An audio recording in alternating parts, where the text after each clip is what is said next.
we're going to be providing some resources throughout the evening with some assistance for people who have been impacted so severely by the flooding, just to help them get back on their feet and in that recovery effort. You know, first of all, Jill, thank you for agreeing to host tonight. It brings back old memories. Jill and I, when I was with the city, spent a lot of time together in this capacity. But, you know, it's been, 3 years now since our last event within our community, and I had to go to Frankfurt this morning to meet with several legislators, and which I greatly appreciate, because the meeting wasn't necessarily just about the tragic flooding that took place, but it ended up turning into that discussion. Every single legislator that I went in to speak with wanted to know how things were going and if we needed anything. And it reminded me of Saturday night. All the days, unfortunately, run together for so many people. But receiving so many calls throughout not only the community but throughout the state and even parts of the nation that was reaching out, listening to the tragic news and wanting to know what they could do to help. You know, personally, I lived through the 77 flood and the 84 flood, and then a couple of years ago, or 3 years now, the flood back in 22. And, you know, obviously this event was in between the 77 and the 84 flood when it comes to marking water. But when you look at the damage that this done in comparison to the 22 flood, because this was a river flood and not just a flash flood, though there was a lot of people impacted there as well. So Pikeville Medical Center, as always, we've got amazing people within our organization, and so many of our team and staff reached out wanting to know what they could do to help. And we've done a lot. A lot of our staff has been involved in flood recovery and going out and actually working, and you'll hear some additional stories today, so I don't want to get into that. But PMC is certainly not only a family, but we're a regional source for not only healthcare, but for doing what we're doing tonight. And it's the very least we can do, because, as I said, no different than people reaching out wanting to know what they could do to help. Pikeville Medical Center wanted to know what they could do to help their community. So tonight is about, there is a fundraising part of this, and we've been advertising that now for the past couple of weeks. And we've been working with our good friends from ARH also, my good friend Holly Harris, jointly. But we wanted to really focus also on resources. We realize now that, you know, almost a couple of weeks past the event, and folks are now in the recovery stage and looking for what resources in order to help rebuild. And that's what a lot of tonight is about, is to try to provide those resources while also giving our great community to do what they always do and to rise to the occasion to try to help those that are in need.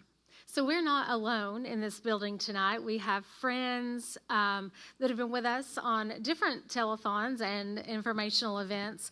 But we also have a whole host of media outlets that are partnering with us tonight. Television, radio, Facebook, websites, all these sorts of things from 6 to 7 are going to be streaming our broadcast, but also then at 7 o'clock, from 7 to 8, we're going to be live on WYMT, bringing you more information, more stories, and taking those calls. I do want to mention also that tonight, if you're near Pikeville, that we are on the campus of the Workforce Innovation Center. It's just behind the Landmark Inn, and you can swing by, you can drop off your donations, whether it be water, cleaning supplies, what have you, or if you want to drop off your monetary donation, you can do that as well. We will have several live broadcasts throughout the evening to tell how you can help, how you can give, how you can donate. And then if you are a victim of the flooding, then they will be giving those resources also to help you be steered in the right direction so you can have all the information that you need. Well, you know, you mentioned the media sources, and you know, when we reached out to all of our media friends, immediately everyone and numerous sources joined in and said, we want to help, and how can we help? And so I sincerely appreciate all those that are broadcasting this live on social media and then on radio, and then also, as you mentioned, we've got some live feeds coming out soon as well. So I want everyone to understand, as we flash the how to give in just a moment, 100%, as always, through our foundation, the PMC Foundation, 100% of these proceeds will go to help those through the flood recovery within our area. So again, there is no administrative cost, no fees that we pull aside. 100% of these donations will go towards flood relief. If you're looking at your screen right now, you can see ways to give, 606-791-2963. There is also a QR code there that makes it just a little bit easier that you can scan. Again, that number is 606-791-2963. And as I mentioned earlier, if you are in the Pikeville area or will be in the next couple of hours, you can come by the Workforce Innovation Center. It's right behind the Landmark Hotel in Pikeville and drop off your donation. You can walk in your monetary donation if you choose to do that as well. But again, that number, 606-791-2963. Well, and Jill, very proud because so many of our own employees have given. We allow them to donate vacation time that's turned into cash. Our vendors have really stepped up immediately upon the first day, calling, asking what they could do to help as well. So I would also add that if anyone is looking for, and you'll hear some of those various components here tonight, looking for resources to help, you can also log onto our website at www.pikevillehospital.org, and there is not only the donation component there, but there's also a resource component there that will list numerous resources that's available that we try to bring all under one roof so that folks that may have a particular need in one area can go down that pathway, or if it's elsewhere, they can go down their pathway as well. So I think we're going to have our first guest.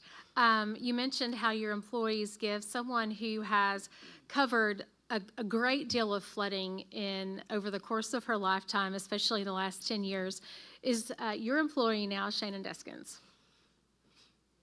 Okay, we're going to turn it over to Shannon. There she is. Okay. Yes.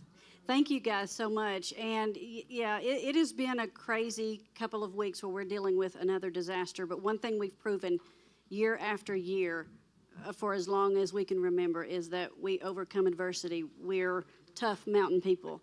And I am with Tammy Riley, Public Health Director for Pike County right now. And Tammy, this is something that you guys know in your group, that you hit the ground running when this happens. Absolutely. The public health, my team, I'm proud of my team. Really appreciate the partnership that we have with Pikeville Medical Center. So, it's community partners coming together is what this is all about tonight, and in moving forward in the recovery, the long recovery process. Absolutely, and I know one of the big things that I've seen on your Facebook page, and we're in the social media age, and I'm glad that we have that because so much information is put out there. Vaccines has been a big thing with you guys, you've even mobilized to go out. Talk about what you're encouraging people to get and who should get it. In regards to the flood response, what we're encouraging, we're looking at hepatitis A vaccine and Tdap. Tdap is a combination vaccine that includes tetanus protection. So these are normal vaccines that are just part of a child's normal, immunization process. Most children have these vaccines in their first year and a half of their life. Tetanus is a little different in that it has this 10-year booster. So a child will get a tetanus or a Tdap. It's a combination vaccine at 11 years, and then at that point moving forward, ACIP, the Advisory Council on Immunization Practices, recommends every 10 years. And when you're in an environment like we are currently with a flood response, what has happened to our water systems is there's been contamination, sewage contamination. So you look at hepatitis A, for example, that's a fecal to oral transmission. Tetanus is, that's a very rare but serious and deadly disease. And there's bacteria, and if that bacteria gets into a cut or wound, tetanus could be the result. And we don't want that. Public health is about prevention. And, hepatitis A and tetanus, these are preventable diseases. And with the debris and the flood waters and, early on our water systems were contaminated, we're still under a boil water advisory, throughout much of Pike County. So, it's really important that individuals, know if they've been vaccinated, if they need a booster, that Tdap tetanus booster. And also very important that, I know not everyone knows this, but the Tdap and the Hep A vaccines are free. If you're in this flooded area, and almost all of us are, right? We've been exposed to the water systems or the debris, or we've been out there volunteering. You need to check your vaccine schedule. The vaccines are widely available. We have extended hours. Pikeville Medical Center, our partner, has these vaccines. So if you're working during the day or you work at night, someone is open and has these vaccines available for free. And, we think about the water being down, and it's not just the water, it's the mud. It's everything else. So who do you recommend to get this? Everyone. Like I said, Hep A and Tdap is just part of the normal, ACIP recommendations for children. The thing about Hep A is you only need Hep A once in a lifetime. If you're only vaccinating for hepatitis A, it's a 2-vaccine series, 6 months apart. Tdap every 10 years, that booster. Grandparents don't think about this. That booster is important because you can expose your child to diphtheria, pertussis, these younger children. So they're just vitally important, and we recommend them for everyone. That's very important information, and it's great that you guys have opened and extended your hours, and you're just reaching out to do that. Now, you and I mentioned something that I didn't have in my notes earlier, and that is something, now that we've got the FEMA declaration, there are things that need to happen before you can go meet with them. And, a lot of people, when your homes are flooded, these documents, very important documents, may have been lost. So you have some information about what the new messaging is? Correct. We have a vital statistics component to the public health across Kentucky. So we have regular communication, and we play a role in vital statistics. So what we have had communications with that branch, and that office will be in Pike County next week at the Disaster Recovery Centers, those DRCs. So starting next week, they will be there to offer assistance, but marriage records, death certificates, birth certificates, those vital documents of identification that are important to us for many reasons, but also may be required as part of the FEMA or flood insurance process. All right, and I know that your Facebook page has been very active, and I know in our community that's a lot of where we get our information. So is there anything else that as we wrap here, that you want to really get out there to the public? If you're WIC, if you're on a WIC participant, the Women, Infants, and Children, we have auto issuance. If you've lost food through that program that could be replaced, we can auto issue without coming into the office in most situations. And then the vital statistics that they're going to be here next week. And then the well water, we have the EPA mobile well water testing lab on the Pike County Health Department property. All right, so a lot of information to get out there for the Pike County Health Department. So make sure if you're on Facebook that you follow that. And Tammy, thank you for joining us this evening. Thank you, Shannon, and thank you, Pikeville Medical Center, for including public health. All right, and I think now I'm going to send it back. Jill, you've got a guest that you want to talk about? I do, Shannon, Tammy, thank you so much. Some great information there. So with me now is Josh Ball. He is the Chief Operating Officer of SOAR, also a good friend of mine. We've been doing things like this for a long time. Josh lives in Johnson County, that's seen its fair share of flooding, and travels our region with SOAR and has seen so many devastated areas. But first, let me thank you for being here. And the information that you're going to provide us tonight is for our business owners, our disaster loans, small business loans, how they are alike, how they are different, how do they work? Yeah, so Donovan mentioned earlier about how the hospital centralized assets and information, and that's what we did at SOAR. We're a convener, a dot connector, and so for our small business communities, we felt it was vital to create a centralized place where people could understand the Small Business Administration's loans programs, where they can find those centers now. They're located here in Pike County and also in the surrounding counties, but also grants and loans that can help with emergency funding through SCED, the Southeast Kentucky Economic Development Corporation, and Mountain Association. So $1,000 to $100,000, no interest for the first year, low rates, so really helping our businesses get back open, because a lot of our small businesses are the fabric of our local communities, and getting them up and running is critical to our recovery, but also for our communities moving forward. So, during throughout the course of the year, and certainly during the holiday season and things of that nature, we always promote shopping local, supporting your friends and neighbors, supporting small business. Right now, it is imperative that those that are still open, that we make sure we stop in their doors and say hello. Yeah, absolutely. Small business is big business in Eastern Kentucky. They are our Toyota. They're our manufacturers, and they're the reason that we can go out and sell Eastern Kentucky to bigger companies and ask them to come invest. The first thing they look at is a vibrant downtown and a strong small community, a small business community, and that's essential. And right now, it's as important as ever that we support those that are still open, but we also help those and encourage those to open their doors up again and to continue to roll up their sleeves and get to work every day. And that's what we do. That's what we do here. The SBA team is going to be set up soon. Can you tell us when and where that's going to be? Yeah, so you can go to soar-ky.org. We have a button there for our business recovery hub. So there you can find where the Small Business Administration is going to be. You can also find important information about the loans that I mentioned from SCED and Mountain Association. Again, direct links to go there. You can apply. And then we have a lead form there. If you have any problems accessing any of that information, a member of our team will reach out immediately and help our small businesses navigate not only the SBA, but also our local funding opportunities as well. As we wrap up this portion, as I said before, you've seen a lot of flooding in and around Eastern Kentucky. You're an Eastern Kentucky native. We were talking just before we came on live today about what you saw as you drove into Pikeville today. It is really blows your mind.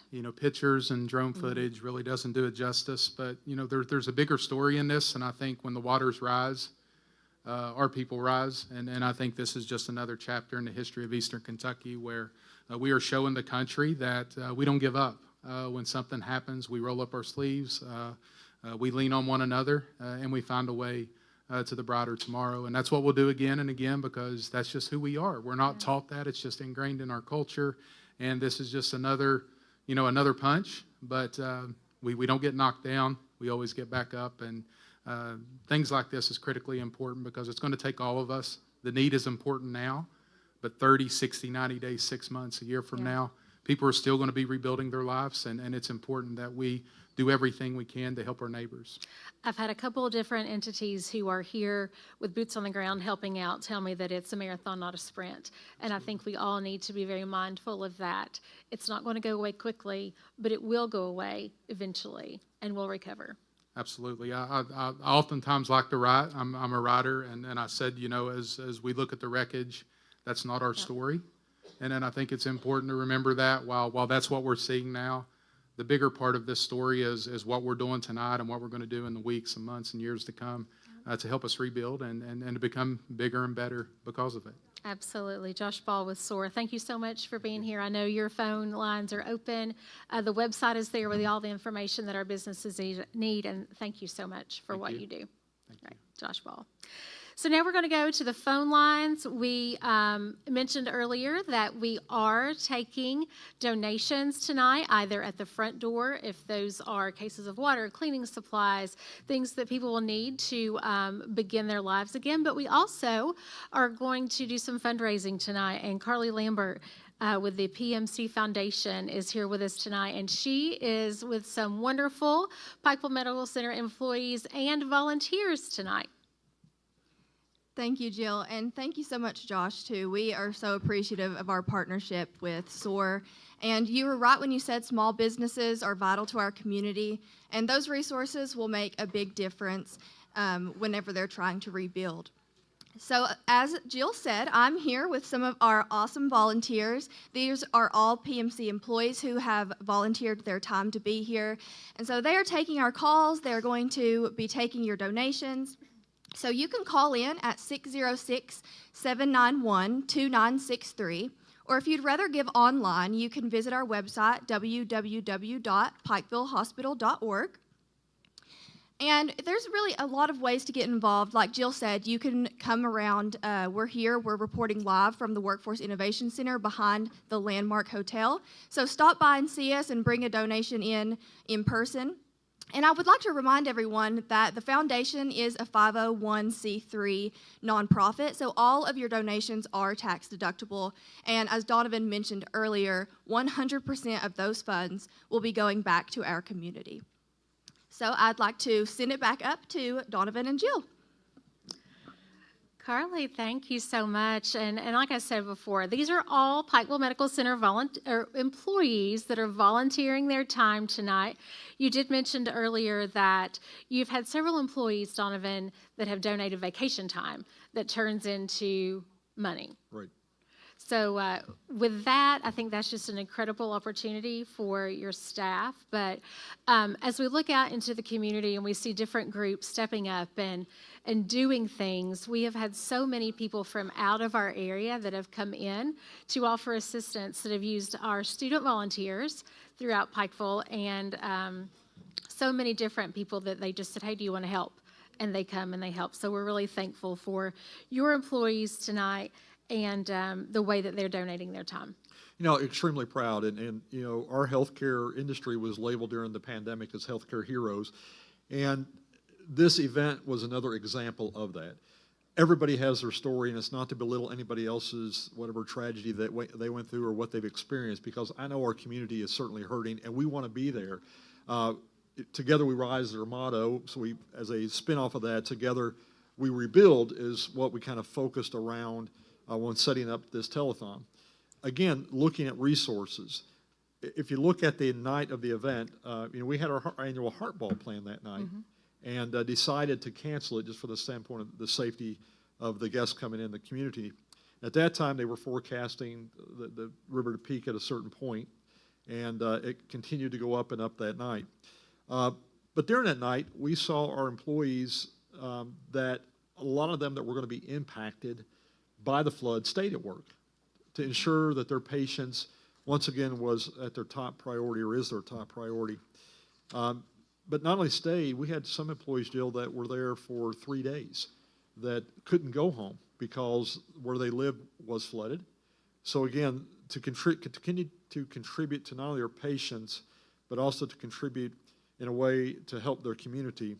And then Pikeville Medical Center being the single largest employer within the region, you know, we had a couple of hundred employees that were directly impacted. We had 44 employees that lost everything.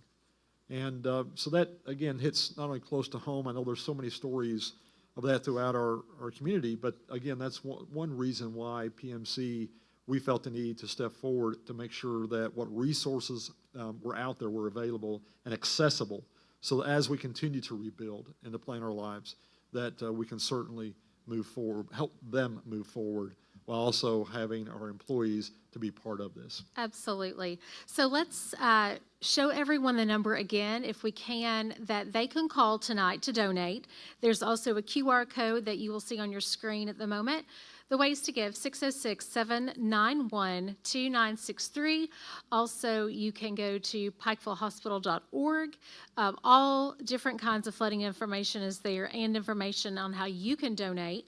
You can also scan the QR code that is currently on your screen from your tablet or smartphone, and it will take you straight to where you can donate. Again, all the money raised tonight goes to the PMC Foundation, and 100% of everything that is given tonight will be directly donated to the foundation for recovery efforts. But Jill, as we go throughout the night and we talk to the various guests within our community that came forward, and they have a story to tell also because there's resources available. But PMC, we consider ourselves a family, and the healthcare industry is a family. And it is truly people like Tammy Riley who has stepped up and has become not only a partner, but a great family member. And look at, again, ARH's role. They had an event just like this last week that we assisted with, and we appreciate what they do for our community and the partnership. But also we have great friends like Mike Cottle over MCHC, who during the 22 flood event, they were impacted, and we were there for them. And Mike called me a couple times in text, and they were here for us, sending over additional supplies to ensure, again, those that were impacted were taken care of. So we're proud of our healthcare family and certainly proud of our community.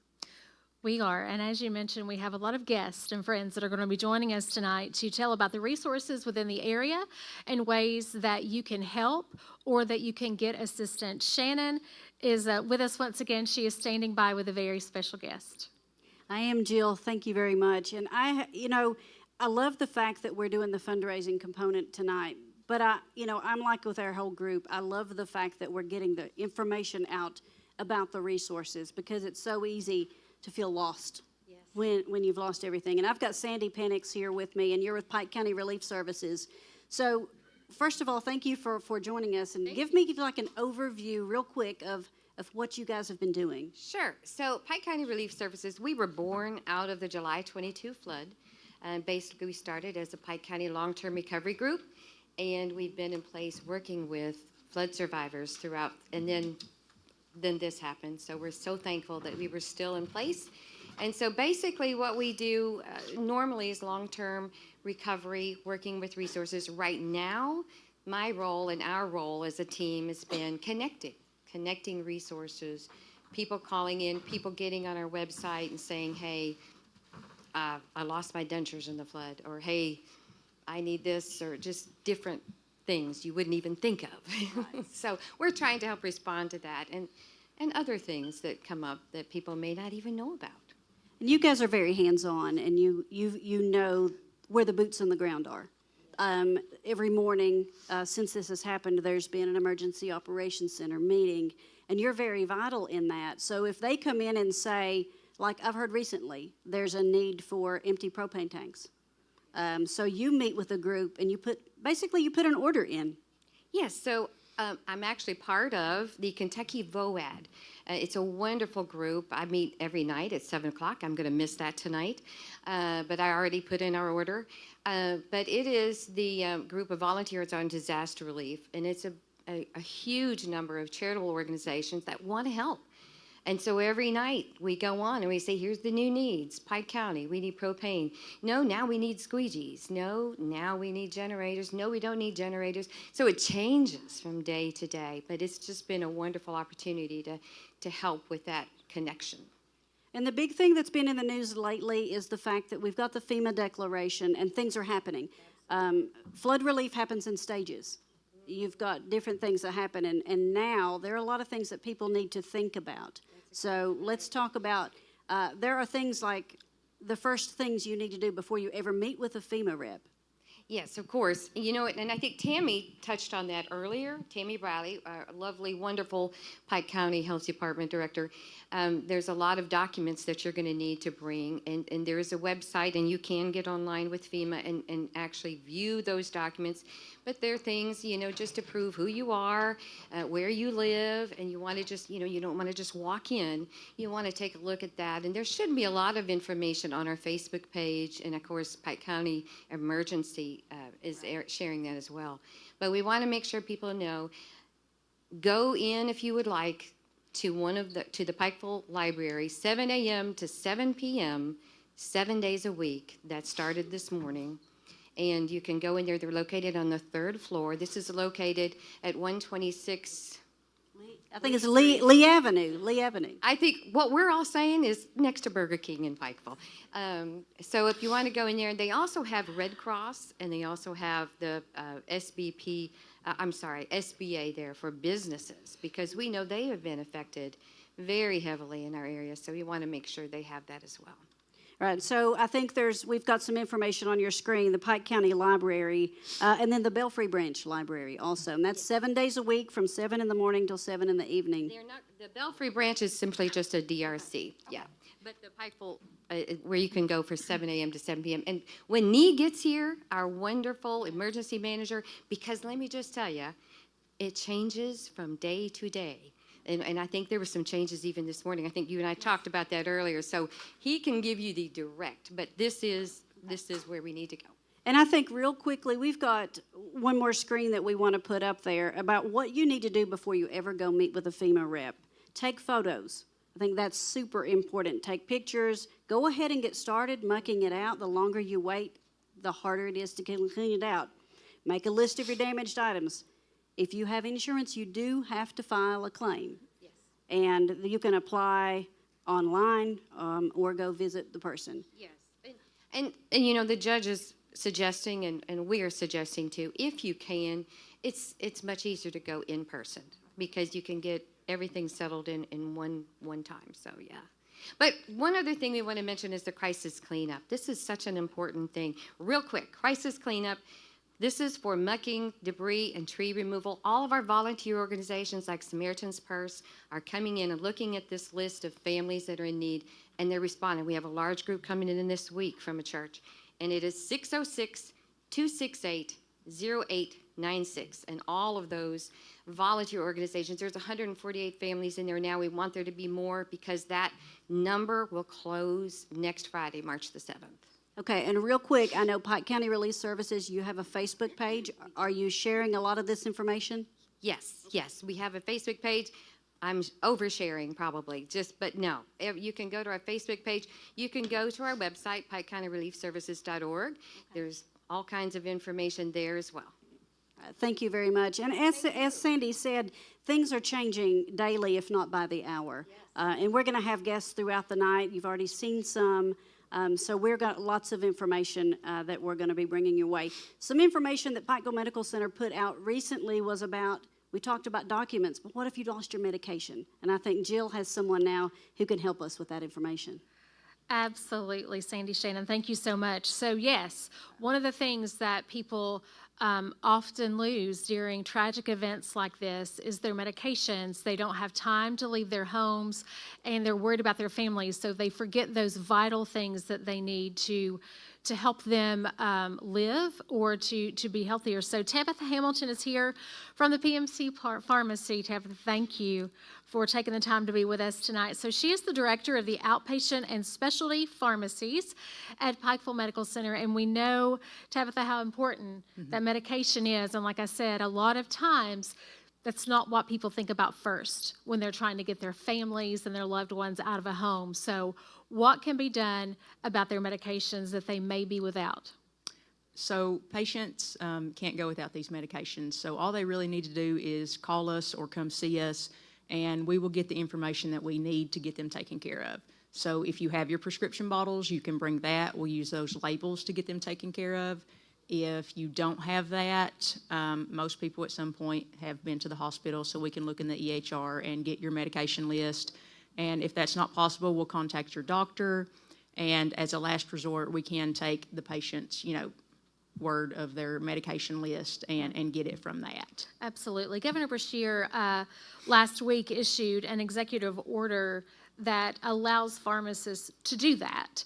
And if anybody has a question or is worried about that, that makes it perfectly clear that they do not need to worry. Right, no, they do not need to worry. We can go ahead and do a 30-day emergency fill of their maintenance medications, and that's for non-controlled medications. As you've been in the pharmacy over the last few days and you've seen people come in who have been victims of this flooding, what are some of the questions that they have, or what has been your interaction with them? Mostly people just come in and say that they don't know what to do, and that's okay. We'll take care of it. You don't have to worry. You got more important things to worry about than your medications and how you're going to get them. So we'll take that off your plate. We'll call the doctor. We'll do whatever we need to do. We'll call the insurance, get the overrides. We'll make sure that the medication gets into their hands. One of the things that is so prevalent in our area of Eastern Kentucky is diabetes, and diabetic supplies are critical to someone's life. I know that you've probably seen a lot of diabetic patients who have lost insulin pens, who have lost maybe vials of insulin, needles, that sort of thing. Those are all things that are covered with this. Yes, of course. All non-controlled medications can be taken care of. We call your insurance, we get an override, they cover it, and then you get your medication as usual. Tabitha, thank you so much for being here and for the work that you do and all of your staff does at the pharmacy. It is critical that our members of our community are taken care of, where their medications are so critical. Now, there is a number to the pharmacy that they can call. Yes. And that is 606-218-3576. Yes. If they have any questions about their medications, or, of course, if they're able to, they can come into the pharmacy that is open 24 hours a day. Yes, they can come in anytime or call anytime. Tabitha Hamilton, thank you so much for being with us. We really appreciate it. Thank you for the work you do. Thank you. And thank you for how you are giving to so many in our area, whether it be flood supplies, cleaning supplies, clothing, food donations, but also your monetary donations. Carly Lambert is once again with our volunteers at our phone bank. And Carly, how's it going over there? Thank you, Jill, and thank you, Tabitha. That's some great information. We definitely don't want our patients to go without their prescription medications. So if you've been affected, make sure you call our pharmacy at 606-218-3576. Now, continuing on with our broadcast, we still have our dedicated employees here taking your phone calls, taking donations. And what makes our PMC team truly remarkable is that many of our employees were affected by the flooding as well, but they continue to show up and give it their all because they truly care about their patients and our community. So every donation makes a difference. We're still here. You can call in or you can donate online. To give us a call at 606-791-2963. Or visit our website, www.pikevillehospital.org, to give online. And just a reminder, we are a 501c3 nonprofit, so all of your donations will be tax deductible. So I'll send it back up to Jill and Donovan. Carly, thank you so much, and thank you for the work that everyone at your phone bank is doing tonight. Again, these are Pikeville Medical Center employees, and they're volunteering their time, so a big, huge thanks to them. I do want to reiterate the numbers one more time on your screen. A lot of people may not get them jotted down too quickly, so if we can see that number one more time, 606-791-2963 is the number that you can call to make your donations. 606-791-2963, or you can also, if you're watching, you can scan the QR code that's on your screen, and it will take you straight to those donation prompts. Donovan Blackburn, we've had a lot of information shared tonight. A lot of different guests have been with us this evening.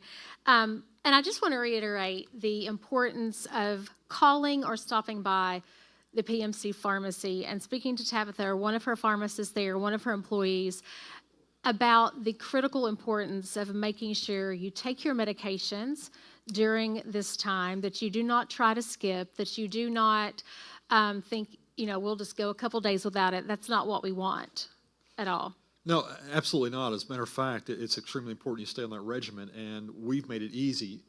Unfortunately, Jill, like so many other businesses that were impacted, one of the local pharmacies was also impacted. Mm-hmm. So those patients that utilize that pharmacy panicked. So many pharmacies stepped up within the region, including Pikeville Medical Center. From PMC standpoint, very proud of our pharmacy and the product that we have and the services that we deliver. As I was listening to Tabitha talk, just a couple things I noted real quick is that we also have online ordering. So once you become a member of the PMC pharmacy family, we have easy prompts that you can follow for online ordering. The pharmacy is open 7/24, 7 days a week, 24 hours a day. We have a pharmacist on staff all during those times. We have a convenient drive-through, a 3-lane drive-through, where you can actually pay by credit card. And then one of the things that a lot of people in the area don't realize is that we also offer delivery service to anyone living in the 41501. So a big part of the area that was actually impacted by the floods, all you have to do is pick up the phone, call the pharmacy, and we'll bring those medications to you. Now, there is some restrictions in what we are not legally allowed to transport, but for the most part, we should be able to take care of most needs, and certainly appreciate the leadership within the community, including the governor for signing the executive order. This was a very important piece of legislation in order to make sure that those folks were taken care of. So make sure that you take your medications, you do not skip. Make sure you call the pharmacy to get those prescriptions filled and those needs met. Shannon has another guest with us this evening, Freddie Bowling. He is with Pike County Schools, and Pike County Schools has been doing a tremendous, tremendous service to those communities that are impacted. Shannon. Absolutely, Jill, they have, and it's an honor to have Superintendent Freddie Bowling with us tonight. And I saw on Facebook earlier the week, and I think a lot of people were sharing a post about you feeding a lot of students. Can you tell me a little bit about that? That is correct, Shannon. We have a lot of needy families, a lot of needy students across our area, and this was an opportunity for us to feed them while we were out of school. So Monday, we fed over 45,000 meals to our kids, and that's ages 1 through 18, and they received enough meals, 5 breakfast, 5 lunch for the entire week. And Monday, we're going to do it again. So I would like to commend Lisa Hess, my food service director, and her staff. They really just went out and they worked hard. We had volunteers come in, but really to service our kids, that's what it's all about. And that's something I think I missed when I saw that post, is that you didn't just feed them on Monday. They came and you fed them all week. So I commend you and your staff for planning ahead like that. Thank you. We've got a great staff. Now, speaking of your schools, we're talking about the flooding that devastated much of our region, especially Pike County. So can you give me a report on which one of your schools took on water, how they're doing now? Yes, we were very fortunate. We only had 3 schools impacted by the flooding, and really that was just in the basement. And that was Johns Creek, Feds Creek, and North Point Academy. And the 2 schools, Johns Creek and Feds Creek, are done. They're cleaned up. It was just a little bit of water, and we're working on North Point. That'll be done next week. So our maintenance crew, they got it done, but we're blessed. It could have been much worse for us. All right, and as we wrap up, let's look ahead to Monday. Let's talk about getting the information out of who may need to come, how you're going to get those meals delivered, in case they missed last week. Okay, we will use our social media sites to push that information out. I will send out something tomorrow. Actually, I think it's on there tonight, so we'll notify families. Each school will notify through social media. So we're looking forward to getting our kids back in there and getting them fed again on Monday. Thank you very much for joining us tonight. And out of the corner of my eye while you were talking, I can see our phone still ringing. So I want to check back in with Carly Lambert again. She's standing by with Lisa Kendrick with the PMC Foundation. That's right, Shannon. The phones have been ringing nonstop, and the donations are rolling in. It's so heartwarming to see how much our community cares for one another. And as Shannon mentioned, I'm joined with Lisa Kendrick. She is the VP of Development here at the Pikeville Medical Center Foundation. Welcome. Thank you for being here. Thank you, Carly. I would really like to ask you, why is the foundation so vital right now? Well, not a lot of people really understand what our foundation is all about. The PMC, Foundation for Quality Health, is here not only to help our community like we're doing tonight, this evening, but also to provide that funding for that quality health care that we do for our community. So it's vitally important for our community for health care. We're right along with Pikeville Medical Center providing that. We also do grant funding, so we have fundraisers, so you see us out and about all the time, but it's very critical at this time that we help our community. Absolutely. And you can be a part of that effort. If you want to call us here, we have 606-791-2963 as the phone number, and you can go on our website, pikevillehospital.org. And I'll send it back over to Jill. Carly and Lisa, thank you so much. Again, thank you, PM. So I had almost every single station or outlet and social media gurus out there reach out and say, what can we do to help? So we decided to wait a week. Again, we sincerely appreciate our partners at ARH, Holly Harris and their foundation. Last week basically did the same thing from the standpoint of a telethon. They were on WYMT and the Lexington affiliate as well. So being in that part of the state, we wanted to do something within our own community because so many people had reached out. Fundraising is important because people need help. And all these different resources that are in the community will certainly be there. We want to do our part as well. And as I mentioned, not only is it the media sources, it's the vendors. It's also a lot of our local leadership. And, Jill, I can't say enough. And I'll be honest with you, I was thinking a moment ago, and you hear a little stutter, I've been up since early this morning. I had, as I mentioned, early drive to Frankfurt. And so a little bit of a long day, but was excited to get back to do what we're doing tonight. This was a highlight of my night or my day, realizing all the hard work that our staff, all that they went through to put these resources together to make sure that they're available to our community. And then, I jotted a couple names down as we were coming, as I was coming in this evening, and I certainly personally want to thank a lot of our local leadership. They, Jill, we are very blessed. We're blessed. The Pikeville Medical Center has been around 100 years, and we've certainly seen our fair share of events like this, a once-in-a-lifetime pandemic. I mean, we could go on and on. But what words you hear over and over with our community is the resilience of our people and all that they do to step up and to help one another. And it really is friend helping friend, family member helping family member. There's so many agencies that showed up on the night of the event. To see the photos being placed on social media was just so humbling to see. And we shared a story talking about our first responders and seeing our own local fire chief in a wetsuit in the water doing swift water rescue. And living in the city environment for as many years as I did, it's really interesting to watch them train. But really is what really is humbling is when you really see them in action at the time of need.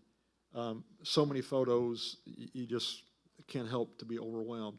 So now it's our turn. It's our turn to continue to step up, share resources for those in the community. Again, we ask you if you can, not just to donate. It's not about money. It really is about resources. It's providing those folks that show up and shovel muck out. It's people that are donating time and whether it's furniture or clothing. But if you can't afford to give, we understand. But if you can give in other ways, and it is not just by material, it's people giving of their time and giving their prayers, and really holding hands and touching people in need. Just going through the community saying, "I see you, and we won't forget you." That's exactly right, because I think we all think of ways that we want to help. And you and I and Shannon had this discussion yesterday about how you want to help and you want to give and you want to get up out of your work seat, if you will, and go and shovel and go and do and go and provide. And there are so many different avenues that the need is there. There has to be planning. There has to be facilitating of emergency management services, of making sure that all of the volunteers are coordinated. And everybody can do their part in some little way. It doesn't have to be monetary. Your time is what people need, or that listening ear. Donovan mentioned, as we've seen our first responders and people that you work with every day, that I certainly work with every single day, that are my colleagues, they're my work family, they're my friends, and to be able to be with them.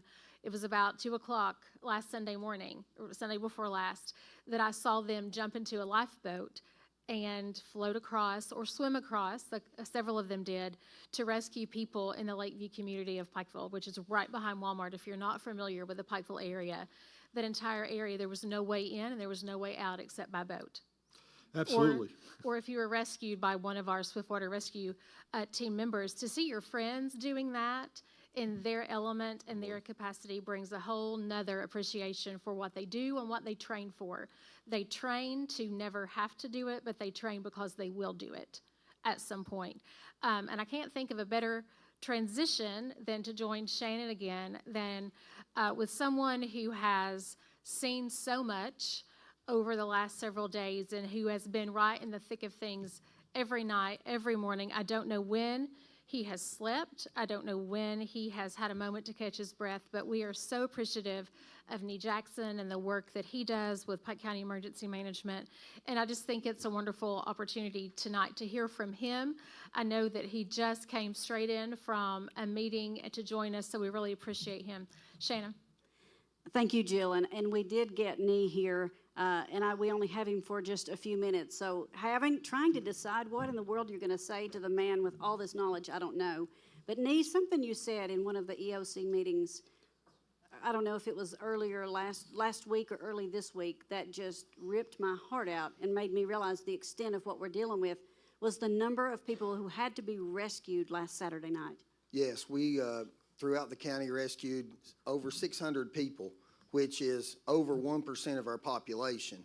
And also another program that we had a weather radio grant program last year in April, and we have given out 4,400 of those 5,000 weather radios. And to think that we rescued over 1% of our population via boat on Saturday, between Saturday and Sunday. I mean, think about it. If you're going to the grocery store or you're going to Walmart, 1 out of 100 people that you're going to see here in Pike County had to be rescued by boat. That shows the magnitude of the flooding that we experienced. Absolutely. And I mean, this is a monumental flooding. Probably since 1977, we haven't seen countywide a flood this large. We had 2 rivers flood at the same time. So we were touched from every corner of the county. You know, being a county that's 789 square miles, we've got over 1,000 miles of just county roads. The people don't understand the magnitude of the size of our county, and it stretched our resources from the swift water teams. You know, we sent our first team from Belfry, the Pike County Technical Rescue. We sent them to Elkhorn City to evacuate the nursing home. So, and then the next group went to Dry Fork of Shelby. So, you know, we were spread all over. And then, you know, later on, we ended up rescuing 86 people out of Tug Fork apartments. So, you know, it was spread all over the county at all hours of the day and night. And that's just, the magnitude of that is hard for us to understand. One thing I want to talk about, and we've got a graphic about the distribution centers, or the pods that you guys have talked to them. Now, the graphic we had as of this morning has changed. So the way the things are when you get pallets and truckloads of the supplies in, they go to the Appalachian Wireless Arena. That is not where the public goes. No. That is taken out to these distribution centers. Talk about how that works. Absolutely.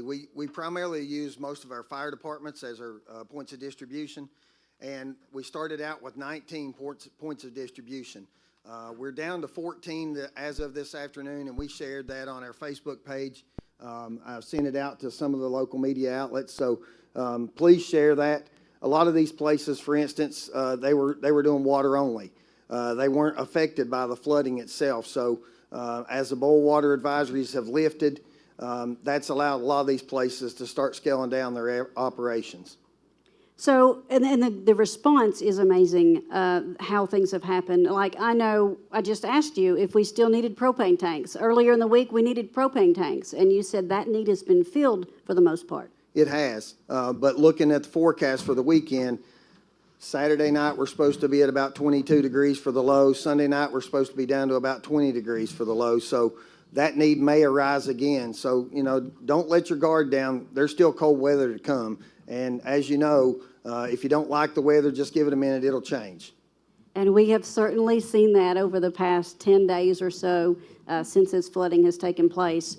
But I know one thing that you're encouraging people to do now that FEMA is on the ground is to take action. I was talking to C.J. Childers just the other day, and he said something to me I really hadn't thought about. He said, don't wait. People are waiting and not starting work. Document and go ahead and get that started. Absolutely. Take pictures, take video. If you've got video when the water was actually up, that helps tremendously. If somebody were to come out and look and you don't have a watermark, but if you've got those videos or still pictures, that's a great thing to have.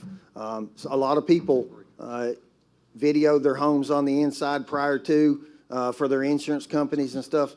That's also some great documentation to have. And they're also in these disaster recovery centers. I heard you all mention earlier timing. Looks like on Sunday it's going to be from 1 until 7. They've scaled back the time on opening on Sunday to 1 o'clock. So they're going to be open from 1 until 7 on Sunday. But they're looking for that documentation. So there'll be different branches. Later in March, we're going to have some different branches to be able to help with driver's license, marriage license, those type things if you lost a Social Security card, so that it'll kind of be a one-stop shop. So I think that's one of the things, Donovan has talked about. We're attempting to pull this resource page together. Emergency management has a great source. SOAR has a great source. The chamber has a great source. So it's trying to pull them together to kind of be the one-stop shop. We've gone through a lot of changes since the flood happened, and I'm sure we've got more to come. So where are we now? And then I know you've got to run, so kind of where are we now with what the needs are? We're still in the cleaning phase. We're in the recovery phase now. So cleaning supplies, there's a cleaning supply called Shockwave that is a mold remediation. It's used by all the large companies that and the organizations that come in because this is something that can penetrate those porous areas. A lot of the mold remediation stuff doesn't penetrate the porous areas. And once you get those studs exposed, you spray it and you leave it for like 48 hours before you actually start back. So it actually dries as well. So that's a huge thing, shockwave. Rakes, shovels, wheelbarrows. They can get stuff out, but then they've got to wheel it somewhere to get rid of it, get it out of their house, get it out of their yard. So wheelbarrows are a huge thing right now that we're looking for as well. And one thing, and I know I'm keeping you late, and I'm going to have to apologize to the judge for that, but I heard the highway department, the District 12, when people are bringing their garbage out, you've got to be careful not to put it in the right-of-way, because then you've still got the trucks and this stuff that goes by. So is there a place where people need to put the debris? And I know you have to separate it. Right. Separate it, make sure that you get as close to the right-of-way as you can. Right now, earlier in the event, we were looking at snow plows coming through, so we're like, don't push it all the way out to the right-of-way, but get it as close to the right-of-way as you can. And when they come through and start making passes, they'll pick everything up as they can. All right, and the last thing is something you had on your phone, and we don't have the graphic to show you, but we will share. And tell me about this graphic. I know that means a lot to you. It does. This is something that I mentioned in the very first briefings that we had. We have a briefing Monday through Friday at 9 a.m. every morning, bring all of our partners in, and it's one team, one voice, one mission, united, hashtag Pike County Strong. And I know that gets to you. Yeah, it does, because from the thin gray line to the thin yellow line, the thin blue line, the orange line for search and rescue, the red line for fire, and the green line for the military. And we've taken all those folks and molded one team, and we're speaking one voice for Pike County. Nee Jackson, thank you very much for joining us. I know, and I'll let you scoot on out because you've got to run to a meeting with the judge, but we appreciate everything you're doing. Thank you. I appreciate it. Thank you all for all that you're doing. All right, and while he is stepping out, we're going to take just a second and welcome someone new. We are, Shannon. Thank you so much. And welcome to everyone who is now joining us live on WYMT.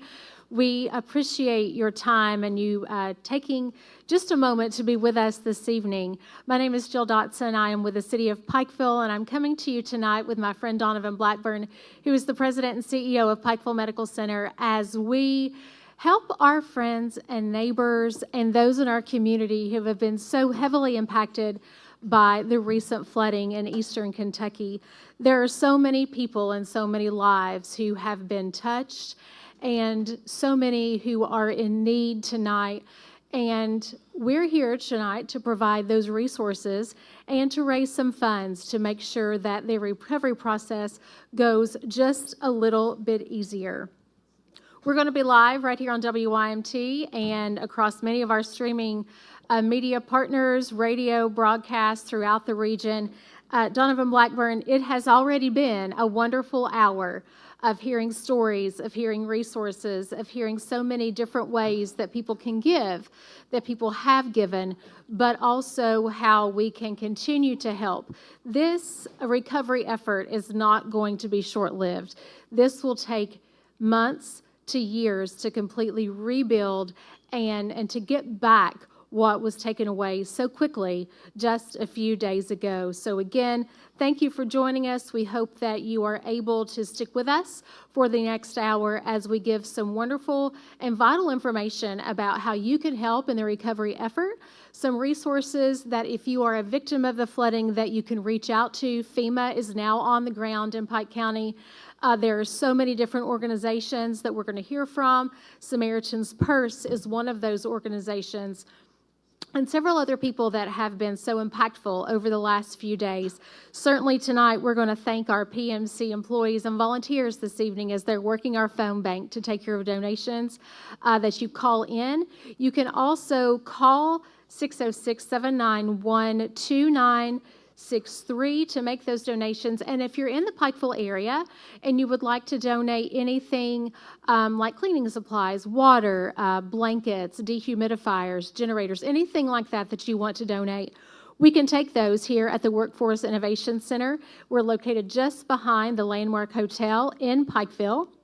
Very easy to find off of US 23. It will be exit 23 that you take, and just look to your right and you will see where we're located. But we will certainly take those donations here. Again, to call to donate, 606-791-2963, or by scanning the QR code that is on your screen. Donovan Blackburn, you have been in every area that has been impacted since the first waters hit. You were trapped at one point in your home and could not get out because the Levasse Fork crested and spilled over the banks. We know that onto US 23. It shut down the Buckley's Creek intersection that we refer to here in Pikeville on US 23.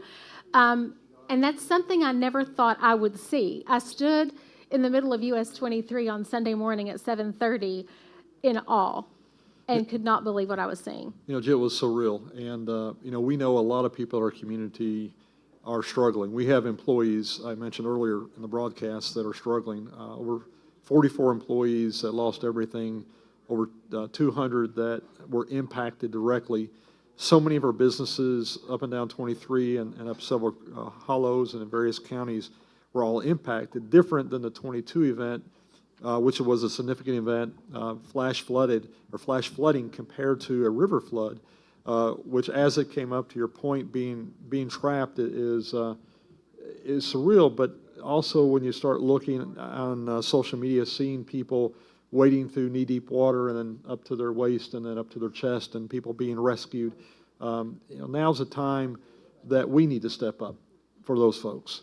And we're doing that in a couple different ways. We're doing that typically whenever there's a disaster such as this. Pikeville Medical Center, as a community partner, tries to pull resources together. We did something a little different this time. On our website at www.pikevillehospital.org, you can actually find a resource page to where a lot of the stuff you will see on social media is all now at one location. So you can give there also. It goes to our foundation. Or again, you can find resources that would be beneficial to help with the rebuilding. A lot of different resources on that page. Also, Josh Ball was with us in our first hour. SOAR has a wonderful resource page on their website as well that you can check out. And of course, all you have to do most of the time with these wonderful organizations that we have is just to scroll through your social media. And so many different organizations have been diligent about getting that information out. So there is a great response to pushing out resource information for those who are impacted and for those who are wanting to help. So many people have already helped this evening, and Carly Lambert has been at our phone bank with our wonderful PMC employees and volunteers for the evening, and she joins us now to tell us a little bit about how you can call in and the avenues that you can take to do so. Carly. Absolutely. Thank you, Jill. Good evening. As we continue our broadcast tonight, I wanted to talk a little bit about the PMC Foundation. So we are here tonight raising funds for the flood relief, and we have our dedicated employees here answering the phones, taking your calls, taking your donations.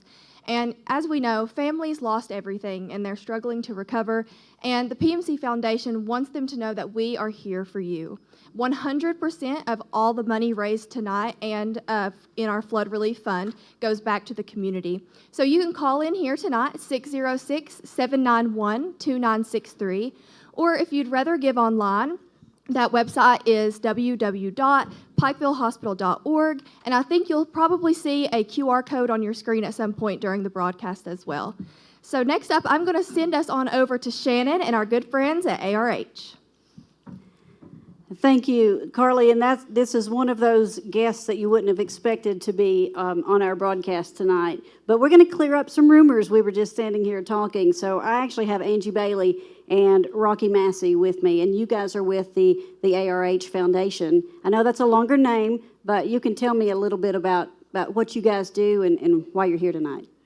Well, Rocky is actually with ARH, and I am with the ARH Foundation for Healthier Communities. Absolutely, and thank you. Yeah, the ARH badge is a little odd, but hey, we are partners in this. We're absolutely very close partners. I'm very honored and humbled to be here tonight. I want to thank Donovan and Lisa for putting this outstanding event together so quickly. We truly value, ARH values our partnership with Pikeville Medical Center, especially this evening when we're coming all together to help meet the needs of the people who have been devastated from this terrible disaster that struck Eastern Kentucky again. You know, and what we're doing tonight is similar to what you guys did a week ago. So talk to me about that. So last week we did a telethon on WKYT and YMT. It lasted 13 hours. And we were very lucky to have the support of both those media outlets and our communities. And we are still, just like you guys, doing events, because just like you guys, it's about our communities. It's about our families. It's about the people that we see and work with and live with every day. And so we too are working just as hard as we can go to make sure that we can provide the much needed supplies and assistance that all of our communities need. All right, and one thing we talked about before we came live on the air was you said, I want to talk about my shirt. So let's talk about the shirt, the Kentucky Strong shirt that you're wearing. So this is one of the many fundraisers, and this is not necessarily an ARH Foundation fundraiser. New Frontier is doing these shirts, and you can get them on our website or the link to our website. But all of the proceeds from the sale of these sweatshirts, and they also have some that say Appalachian Strong, are going directly to flood victims. So I think I have 3 or 4. Okay, well, you said the website. Let's talk about, give us that address. Sure, you can go to arh.org/floods, and you can get all the information about our efforts, where our distribution centers are, what items are needed, what items are available, and you can also get the link to this wonderful shirt. Well, Rocky, you know, I'm reaching across you here. You got some things I know you want to talk about too. Yeah, so I do want to provide some more details on those relief distribution centers that we have set up. You know, in 2022, we established a relief distribution center in Perry County in Hazard. They're in the Black Gold Shopping Plaza. We never closed that facility. And that facility today is still providing relief to an average of 200 people a day. Folks that need it, that have just been wiped out. And now we've stood up 2 more. We've added a site in Floyd County, in Prestonsburg, right on our Highlands ARH Hospital campus, where we're meeting the needs of Floyd County. And we're seeing a lot of folks through there, and we're helping those folks get through their difficult times. Opening on Monday, right here in Pike County. Very proud to be able to do this because those poor people in Belfry were devastated. And we're going to open up a relief distribution center in Belfry, right there in the former Peebles building. We'll have that up and running Monday morning in an attempt to really help those people who just have been devastated. And I want to thank you guys for joining us tonight. And like you said, we've all said it tonight. We'll continue to say it all the way through the end of our broadcast. And we're just doing what we have to do to take care of our people. These are all of our people, and we are so proud to partner with Pikeville Medical Center. Absolutely. Thank you. God bless.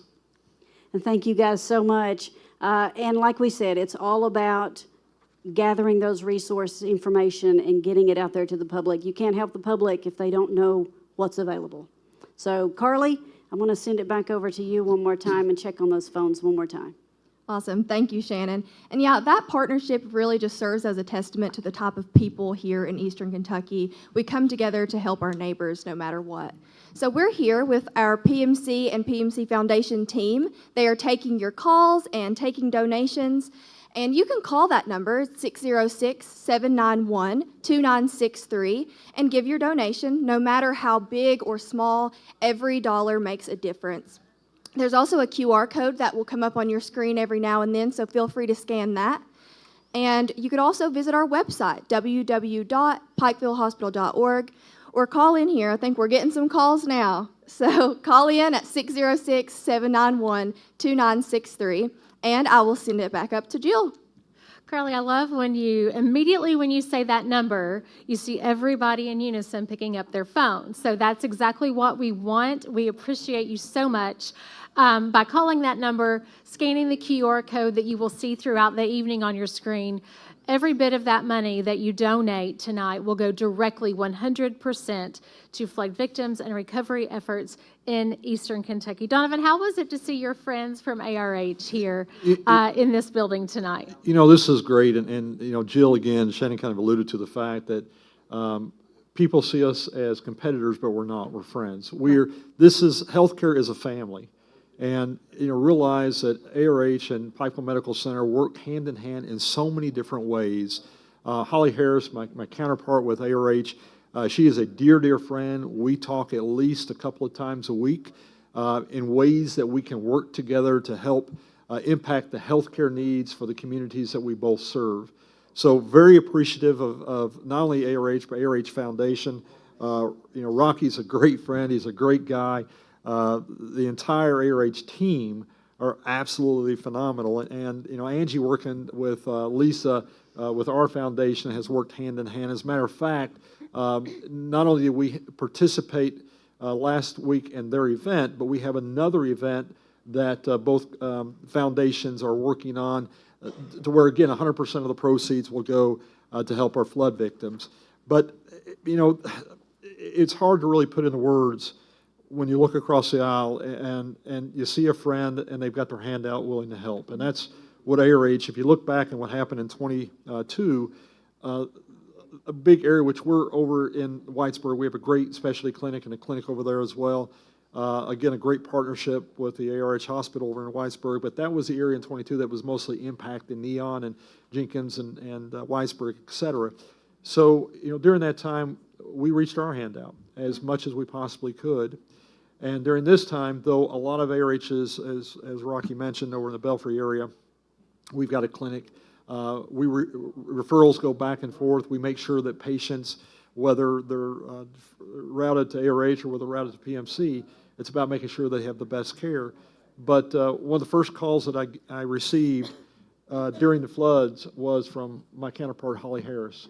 And just her heart going out saying, it's tragic, and we need to continue to work together and find ways that we can continue to help our community, not just from a healthcare standpoint, but just in general with what we do. We rise together in time of needs. That's what, and I keep using the word healthcare heroes because I'm very proud of what our heroes have done. There were so many heroes during this recent event. All you have to do is pick up Facebook and start flipping through it, and you'll see harrowing story after harrowing story of how different people came to the aid of different people, and this is no different. I mentioned we have an upcoming event.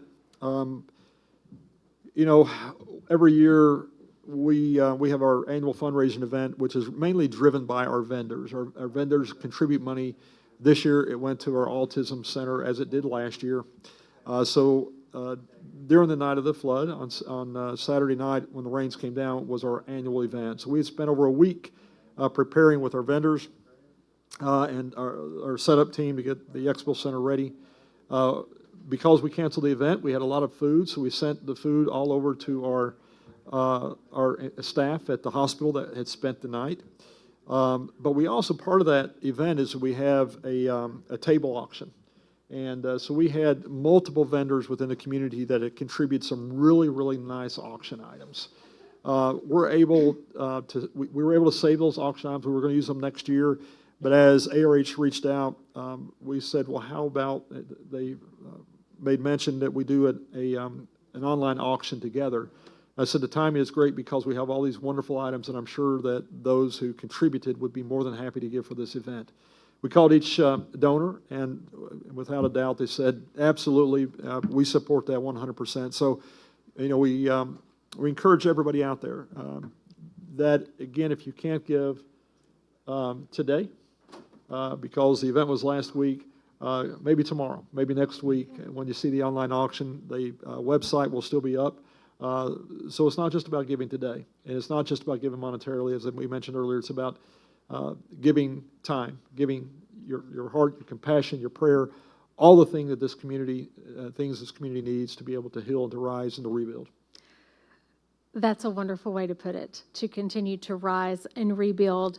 We have so many different organizations throughout Eastern Kentucky that work every day, not just during these devastating events that we see happening, but they're here every day working in our communities. And one of those ladies is Rachel Campbell Dotson. She is with the East Kentucky Dream Center. She is always working, always collecting, and always giving back. And no more can be said about her than this last few days with her efforts, and her team at the East Kentucky Dream Center has just done some remarkable things in our community. And Shannon is joined by Rachel now. Jill, thank you. And yes, standing here beside someone I know is as tired as Nee Jackson was. The East Kentucky Dream Center and Rachel Campbell Dotson, the executive director, you guys don't stop on a regular basis when the weather is fine. And when things like this happen, you mobilize immediately. The night of the flood, we set up at Shelby Valley High School. We were going to do a shelter there, and the water went off. Power was starting to flicker. So we shipped them out to some of the other high schools, worked with everybody. They say it takes a village, and it truly takes a village. From there, we immediately got on with our contacts, other dream centers from everywhere, Asheville, Tennessee, and we just said, we need things for flood relief. We need, we're flooding up here. We're families are already displaced. Rescue boats are in operation. We need help. By the next day, we started receiving items. Immediately, Monday morning, we opened our thrift store. The thrift store has been a huge blessing to this area. We had a lady and her entire family, five children, come in their muddy socks. They didn't think the water was going to get around their mobile home, but it did. So they had to come in, and it's just, there's something special about being able to give a family that comes in in muddy clothes that they've had on for 24 hours, warm clothing, a hot meal, and just a hug and a smile to say it's going to be okay. Absolutely. And those stories that you tell, I'm sure you've got countless stories. We were just talking about it yesterday. We all have stories to tell that have touched our hearts. And when you and I had a conversation yesterday, we talked about the fact that flooding recovery comes in stages. And you guys at the East Kentucky Dream Center are prepared for a lot of those stages. Absolutely. The first stage, of course, is like I said, a hot meal and some clean clothing. Then you start with the cleaning up. Cleaning up is the pine saw, the mold remover, the Clorox, the brushes, the brooms. Then it goes into clean out. And when you go into a clean out method, just as Nee Jackson was talking about, you need the wheelbarrows. You can get it outside, but you got to haul it on further. You need shovels to pull your carpet, to rip up your hardwood. There's so many things, box cutters to cut out the sheetrock. So many things that these families are needing that we're not getting in yet. We're in dire need of that kind of supplies. So, drop off at the Dream Center, drop off at the arena. There's so many drop off points still in operation. And you guys, just like we've talked about tonight, a lot of finding where the resources are, and you're very active on your Facebook page. Is that the main place where you get your needs out there when they happen? Yeah, absolutely. Our Facebook, and then our website, the www.ekdc.info. And we just, we're pretty much a 24-hour hotline for anything that's needed, diapers, formula. We have a team that's ready and willing and just boots on the ground at all times. All right, so what are your needs now? We discussed this the other day of how things are. What do you guys need right now? I know one thing you mentioned that really struck home with me was gift cards to like Lowe's. We may be at that point now when they're needing to buy those kind of supplies. The Dream Center is also doing fundraisers for flood victims and locals. But the reason that we do it is a little different. We try to give them a gift card. When they have to have their HVAC system cleaned out, it's expensive. And if you're already, in a high poverty area struggling, we want to be there to at least to try to put a Band-Aid on that. And, one thing I want to push too, because there are a lot of mothers with young children, with babies, and you guys have a special area just for that. I think you said you have the baby room. Mm-hmm. Our new location on Hambley Boulevard, we offer diapers and formula. Formula sometimes is upwards of $30 a can. Mm-hmm. So if that's all washed away, you've lost your cards, you're just struggling, you're at one of the shelters or staying with a friend, formula is a big need. So we have car seats in right now. I think we've got some baby beds, crib beds, that kind of thing. They're gently used, but we're just here to bless the area. So let's talk about your address. Where are you located? When do you have someone there that can help someone? Our hours are 9 to 5 at our dining hall located on Hambley Boulevard, just down from Velocity. We have a thrift store that's located on South Mail Trail, and the South Mail Trail location is open 11 till 5, Monday through Saturday. That's where you receive the free clothing and the items. But we also have a location in Elkhorn City. That location is just, they've been on the ground running also, just blessing Elkhorn Creek and Mouthcard and Feds Creek. The ladies up there do an excellent job. They're full of clothing and some mattresses and that kind of thing also. All right, you mentioned dining hall, and we'll close out talking about meals, because you guys are back to serving the public. You've done it, you did it before the flood, and of course the need is still there. So let's talk about when you're offering food. We've teamed up with Mercy Chefs. They've done an amazing job feeding thousands upon thousands this week. But as of tomorrow, we'll go back to our normal meals every Wednesday, Friday, 11 until 1. You don't have to be needy. Sometimes you're just tired and worn down and you need a hot meal. And you're there to supply that. We are. Thank you so much. Rachel Campbell-Dotson with the East Kentucky Dream Center. Jill, Donovan, I'm going to send it back to you. The work that Rachel and her team do is absolutely remarkable. I see her in her regular capacity, not during work, but she still is trying to collect and to provide and to give and to organize. She never stops. So I know that she is exhausted just like so many others, but we appreciate her taking the time to be with us this evening. And we talk about how important it is to take care of your neighbors, to take care of your friends, to take care of the people that your kids go to school with, or they play baseball or soccer with, on different teams, like at the Y and different organizations we have. You may not have been impacted, but they have possibly been impacted. And it is so important to give to the Dream Center and to so many other organizations that we have, because you never know when it could be you that is the person in need. Jill, absolutely. And that's why we felt it was important to focus more on resources during this event, because it's so widespread than it's just funding.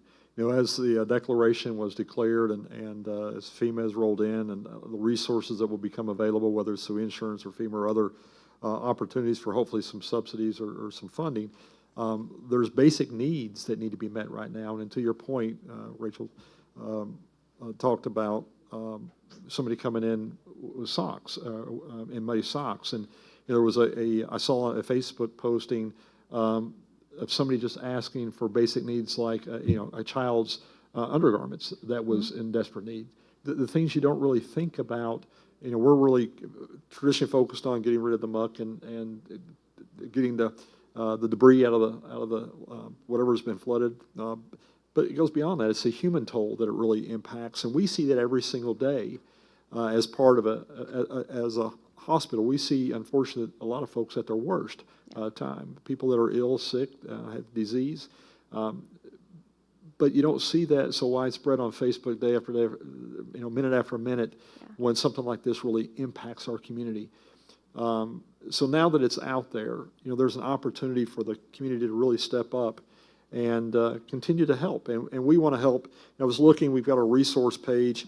If you go to our website, we talk about our resource page. All that we've done is we've looked and kind of cast a net around everything that was on social media to try to pull it in. And that's what you'll find on our website. Absolutely. Now, I know you did this, and I do this often, just because I think it's a remarkable thing that we have in our community, and that is Ryan Hall, y'all. And Shannon is with Chandra Thacker now, who is with that organization. I know, weekend before last, I was glued to my screen and I was watching the updates that Ryan provides, and it's pretty amazing, Shannon. It is amazing. I mean, I've got friends in Oklahoma, and they are addicted to Ryan Hall's YouTube channel. But what is more amazing than anything is the fact that Ryan has a nonprofit organization. And you may have heard of the Y'all Squad. This week, you may have seen the Y'all Squad truck in our own town. I could almost get emotional. And Chandra, you travel all over the country, and you hand things out to people. What's it like being in your own community this time? First of all, I just want to talk about our community and just how resilient they are, and just being able to hug family and friends that has been impacted not once but twice in the last 2 years, and being able to give back to those that surround us. Ryan and I are from here, born and raised, and it's different this time because we were able to watch the water rise. She was talking about being live on YouTube. We got to point the camera directly at the Big Sandy River and see that rising into Walmart parking lot all throughout the night. And even then, I had to rush home because my road was getting flooded. So Ryan was kind of left by himself at that moment. But anyway, once things like that happen, that's kind of where I step in. I'm the vice president of the Y'all Squad, and I'm able to be the boots on the ground in that sense. Meet with Sandy, meet with Nee, address the needs in the community, and really give back to those in need in a rushed time. So one of our big things is that we try to have immediate relief, be there before FEMA does, no matter if it's in Oklahoma or Pike County, we try to be there before. So yes, that's kind of our stance on that. We just try to be there when we're needed.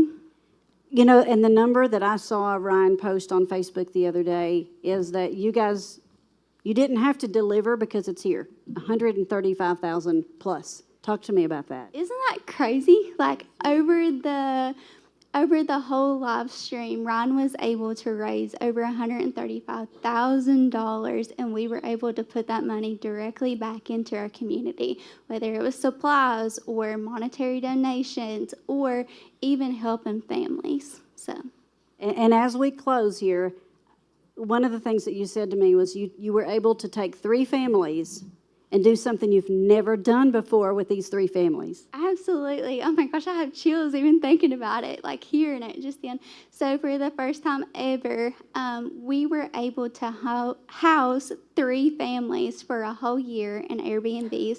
So these are elderly people. These are family of 6. These are people that lost everything. And we were able to provide them with a home for a year with all utilities included, furniture, everything. And just being able to give back when the people need it the most, which is a shelter over their head. Well, Y'all Squad, thank you for all you do, and please share with Ryan also. Yes, if you are interested in learning more, you can go to the y'allsquad.org. We are a 501c3 nonprofit, and you can go on there, see what we do, donate if you'd like, and we'll be around for the long haul for this one. So, yeah. All right, Chandra, thank you so much. And like we said, resources are what tonight's show is about, and it's sharing with you where these resources are and what they're doing for our own community. But of course, we can help others do more, especially here at Pikeville Medical Center and the Pikeville Medical Center Foundation, and we're going to check in with those guys once again. Thanks, Shannon. And I'm back with Lisa Kendrick, VP of Development and the PMC Foundation. And those phones are still ringing, the donations are still coming in, and the foundation is making a huge difference in our community. And Lisa's going to tell us a little more about it. Yes, Carly, we have a very small team, and 100% is going right back to our community because there's no overhead at the foundation. PMC takes care of all of that, so everything that's coming in through the foundation is 100% given back to the community. Yeah, and so we've seen a lot of online donations come in and calls coming in, even from other states. So I think we have a couple. Oh my gosh, Michigan, California, D.C., Washington, Georgia, Tennessee, Ohio, Colorado, and then we have plenty of Kentuckians that's given back. I've seen Frankfort, I've seen Lexington, I've seen them around this area give back to their neighbors. Yeah, that's awesome, and I love that we're all coming together for our community. So if you would like to donate, you can give at our website, which is pikevillehospital.org, or you can call in here and talk to one of our lovely volunteers. That number is 606-791-2963. And I'll send it back up to Jill and Donovan. Carly, Lisa, thank you so much. They have been busy on the phone lines, and we certainly appreciate them again, Pikeville Medical Center employees, for volunteering their time this evening to answer the call and take those donations. We want to tell you again how you can donate. I know Carly just talked about it, but let's see that number again on the screen. It is vitally important that you get this number or scan that QR code. And Donovan has mentioned today is not the only day that you can give. You will be able to do that for a while. I'm not going to put a number on it or a date, but we'll just say a long while, because this is not going to be a short-lived recovery event. The ways to give: 606-791-2963, pikevillehospital.org, and scanning the QR code on your screen. Now, if you are a social media fan, all you have to do is go to Pikeville Medical Center's Facebook page. That QR code is all over it. All you have to do is pull that up and scan it. And again, 100% of the monetary donations raised, as well as the physical donations raised, will go to flood recovery efforts, the victims, their families, in the effort to help them rebuild and get back on their feet. Donovan, we have had the opportunity to tour several different areas, specifically here in the city of Pikeville, but also in the city of Coal Run.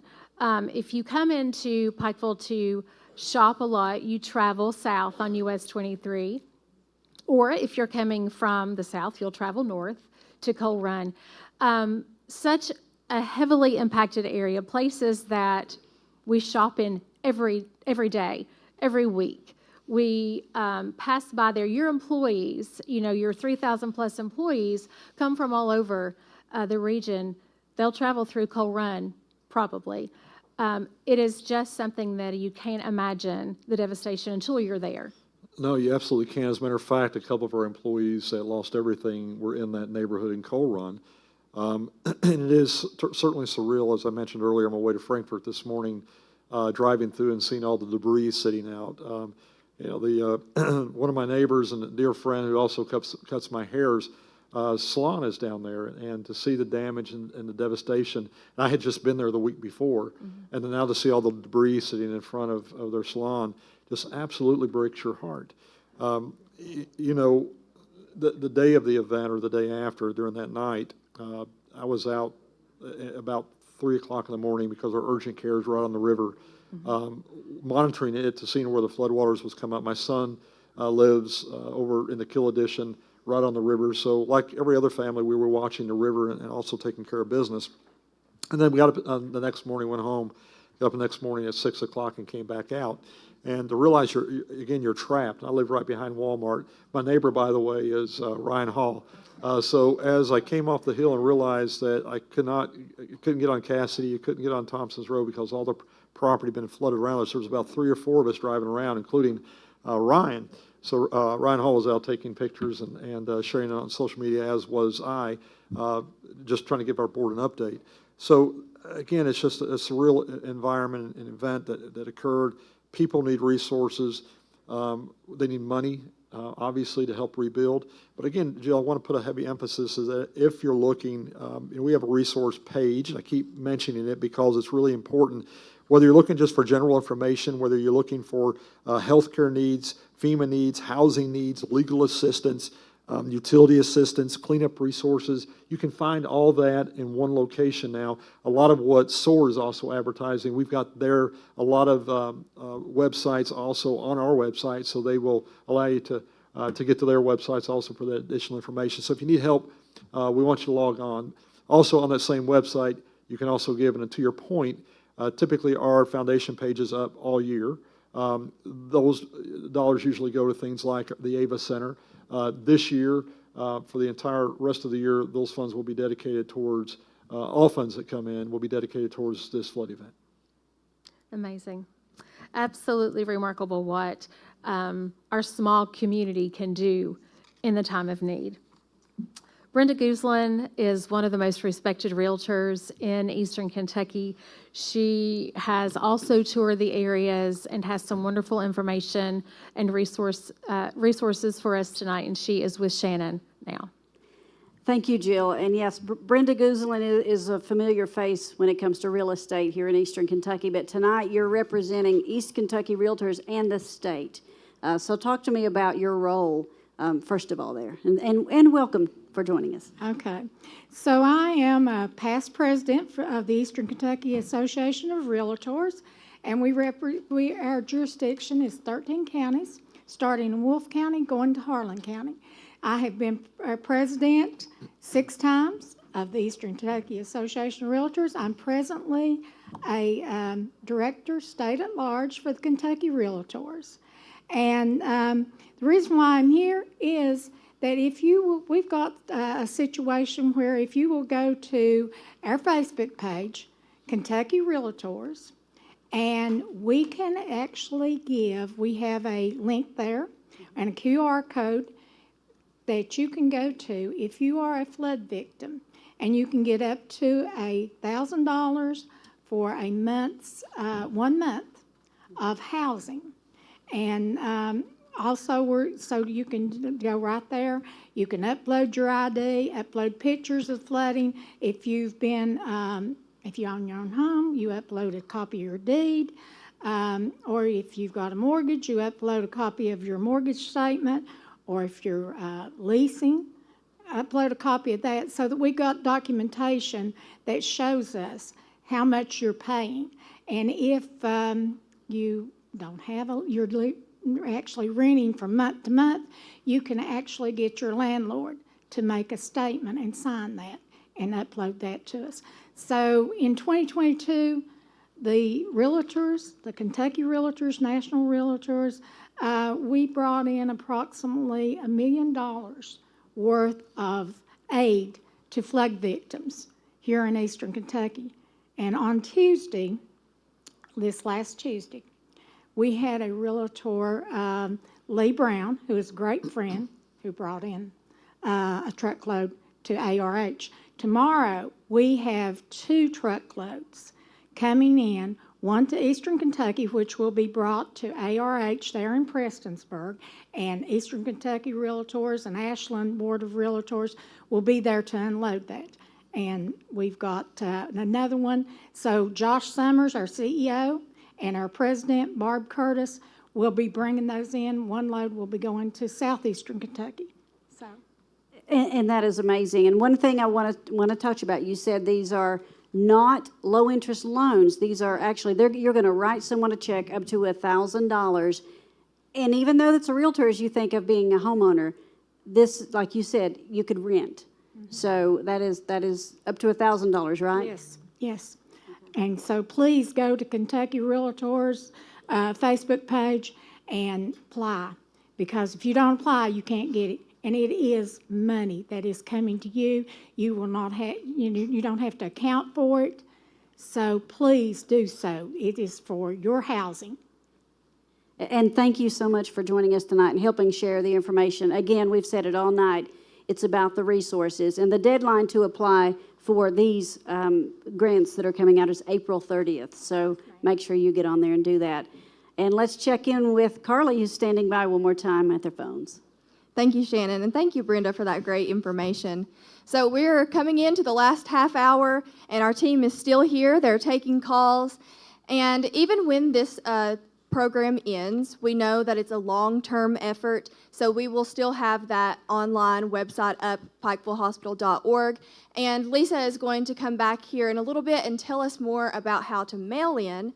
But as of right now, we want to say that we just appreciate your generosity. So we're still taking those calls for 20 minutes, and you can make a difference. If you want to call us here at 606-791-2963, or you can give online at pikevillehospital.org. Or if you're out and about in Pikeville and you want to stop by and see us, we'll be here for a little bit longer. We're right behind the Landmark Hotel.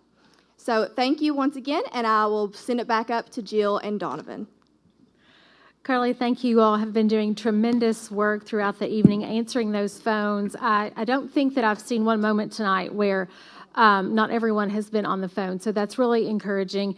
And Donovan, this did not start out to be a fundraising event. This was a resource informational time where we wanted to push out that information, and then there were so many people who wanted to give, who wanted to donate, who wanted to make a difference. So we're not calling it a telethon, so to speak, but we will certainly take those donations and put them to tremendous use. Absolutely. We want to make sure that if help is needed, that we're there to give as much help as needed. And whether that's through monetary donation or whether it's simply just by connecting people with what resources that they need in order to get the help that they need, So to your point, if you go to our webpage, on the top of the webpage, you're going to see the banner. The banner will either say to give or it'll have the resource page. So you can click on the resource page. We have a PDF that can be printed off that, again, I keep referring to. It's this page. Here, it's a 3-page right now. We continue to update this.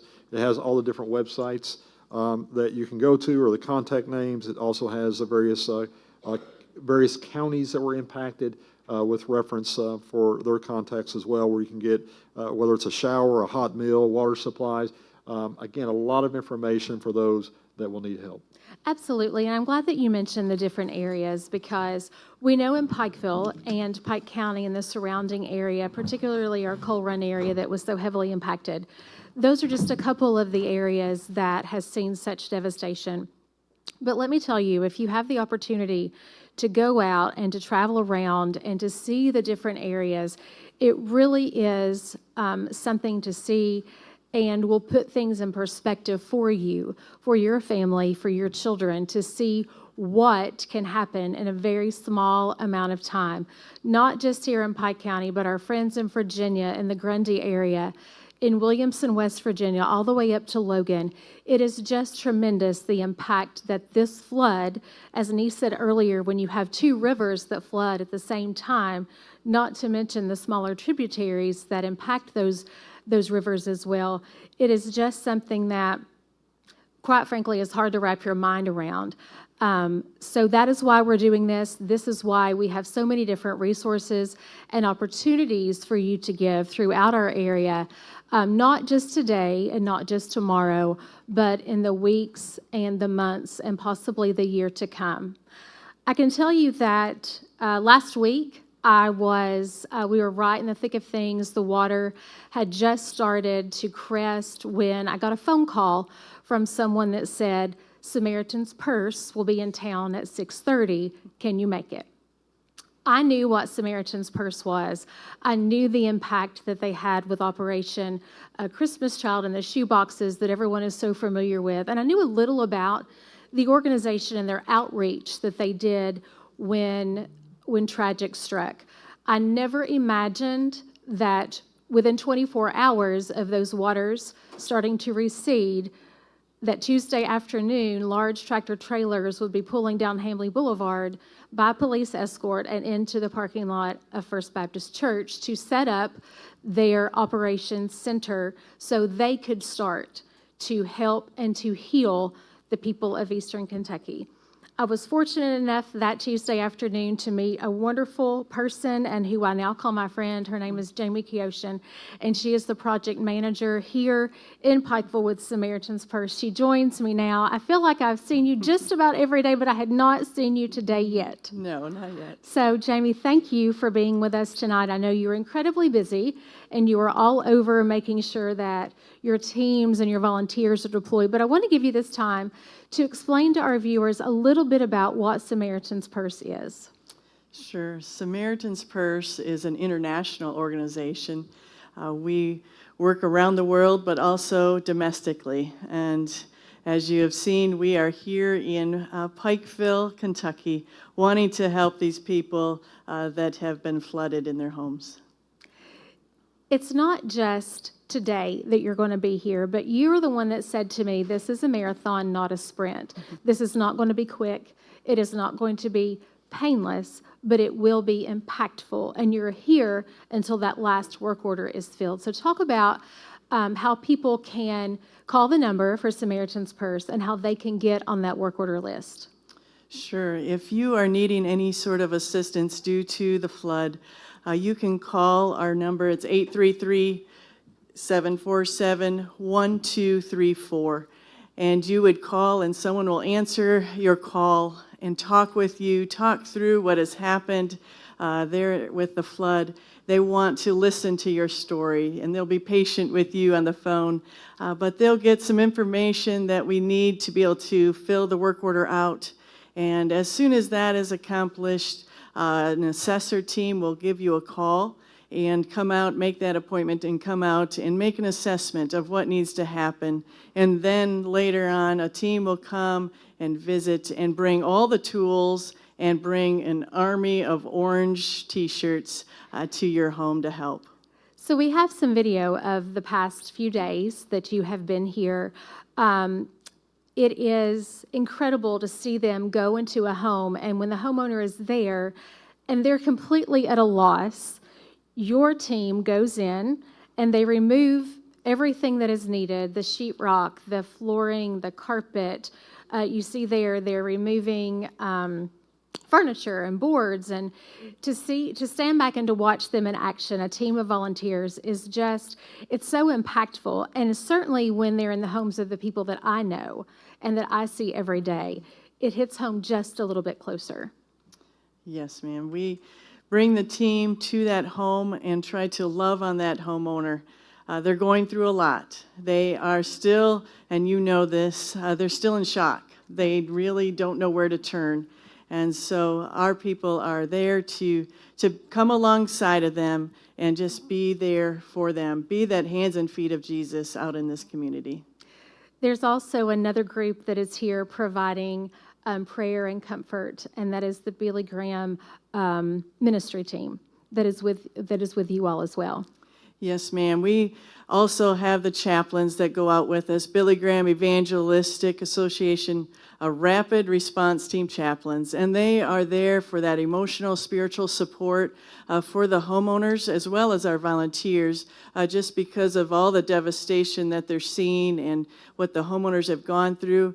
They need someone to talk with, and they are there to help and be there for you as a homeowner, to talk with, to pray with, to listen to your story.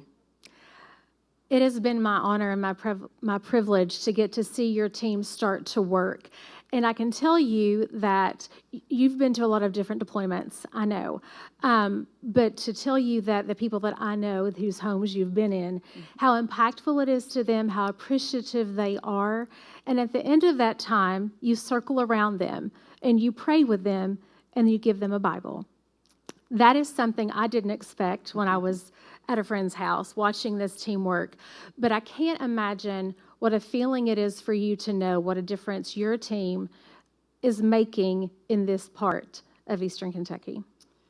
It's what we do. We love helping, and we have the heart to serve. Helping in Jesus' name is, you will see that on our trucks.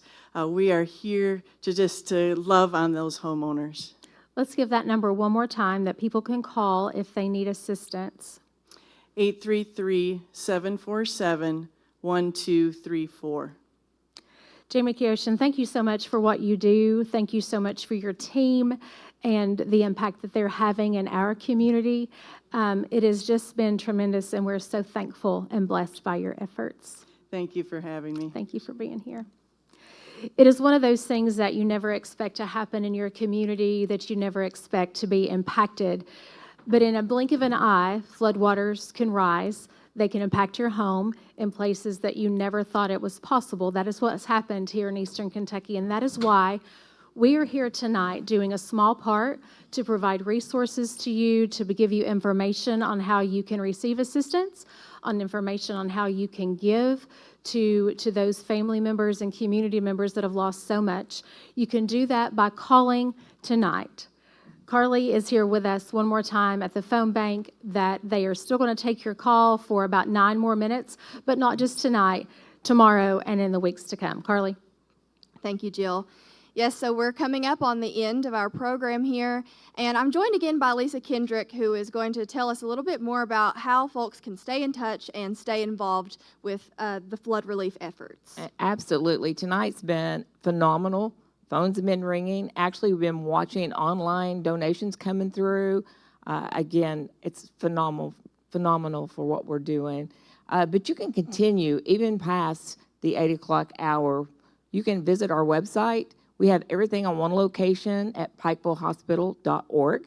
It also gives you an option to do a mail-in, so those who do not want to actually do something online or to call in, that they can actually download the form and mail it to us. And what is the address that they would need to mail that to? That is Post Office Box 2515, Pikeville, Kentucky 41502. Awesome. Thank you so much. And so we want to say thank you again for your generosity. We have just been overwhelmed by the support that we have received.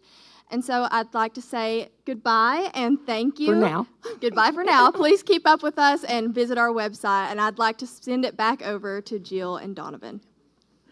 Carly, Lisa, thank you so much. And thank you again to our Pikeville Medical Center employees who tonight are volunteering their time to answer the phones, pick up the call, take your donations, and to give you the information that you need. Donovan, when we do these sorts of events, they seem to go so quickly.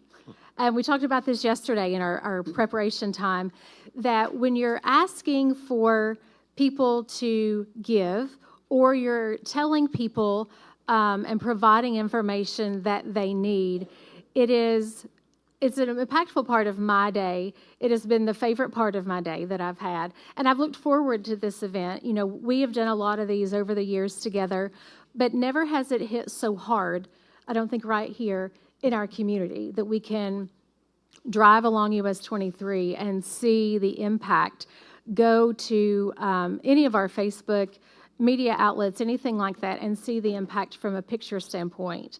This is why we're here. This is why we do what we do. And it's not going to be just today, like Lisa said. It goes past 8 o'clock this evening. It goes past this week. It will go past next week. There's going to be a need for a very, very long time. This is just your opportunity to gain the resources that you need to see how you can donate and provide assistance and look for volunteer opportunities, because it's going to be here for a while. You know, Jill, it's a very good point, because I know people still yet who went through the 22 event that are still rebuilding. Mm-hmm. They haven't completely recovered. So to your point, people are they're gonna have needs for quite a while, and we need to be there for them for quite a while. You know, certainly I appreciate you and your friendship and all that you do for the community. Jill volunteered to do this. This is what she does, and she's very good at it, and I know she's got a phenomenal heart. The city is very blessed to have you in the capacity that you're in, but I just want to say thank you. Likewise, there's a lot of folks out there that, as we wind down, and you know, our resource page is going to be up for some time. We update that daily. So as a matter of fact, there's been several things that's been announced tonight here at this event that we're going to be updating our page over. So as you'll see the page come out tomorrow, it will have updated information. So that will be available. But I mentioned earlier, you know, several folks that reached out, and I want to continue to just take a moment to say thank you, because as we saw this event hit our community, and we talked about all the folks that really stepped up, you know, the countless hours that a lot of our officials in the area. We talked about emergency services and first responders. But when you look at Floyd County, Johnson, Pike County, of course, our own county judge, Ray Jones, has done a phenomenal job. He's been out day in, day out. Mayor Andrew Scott, because of what happened with Coal Run, you know, Andrew actually, his regular job, he works for Pikeville Medical Center, he has for some time. But also as the mayor of Coal Run, just did a phenomenal job keeping information out. Of course, my dear friend and Mayor Jimmy Carter, who he and I have worked together for many, many years. I call him my brother. Again, just did a great job in keeping us informed of what was going on in the city. Of course, Elkhorn's Mayor Bryant. Floyd County Judge Robbie Williams is a dear friend of mine, and to see them in action. And of course, Prestonsburg Mayor Hughes is a great guy. We also have the McKenzie Judge Executive from Johnson County, and Mayor Runyon also. So, you know, these officials pulled resources, kept the public informed, kept in conversation with the governor. And speaking of the governor reached out. Rocky, I spoke to him several times. It was actually in Frankfort today. But Senator Wheeler sent me several texts during the event, Representative Blanton, and President Stivers as well. But he also had, I won't say surprised because he's a good friend of mine, but our Ag Commissioner, Jonathan Schell, early in the morning sent me a text and said, "What do you need? What can I do?" And ran into him in Frankfort today and had the same conversation. And then my dear friend, who's always been here for our region, Congressman Hal Rogers and their staff. Karen Kelly, as Chief of Staff, is a dear friend of mine, reached out. The Congressman reached out. Again, just making sure that federal resources were flowing in. So a lot of people outside of the agencies that we have here tonight, have played a pivotal role in making sure that all these resources that we're able to sit here and talk about tonight are available to the public in their time of need, and will continue to be here once the hoopla, as they say, is over. Once the spotlight has dimmed, is when people need help the most. That is exactly right, and that's what I was thinking as you were speaking. It's not just today and in the immediate need. There will be a need for, like I said, weeks, months, and possibly years to come in this area of people that have been so heavily impacted.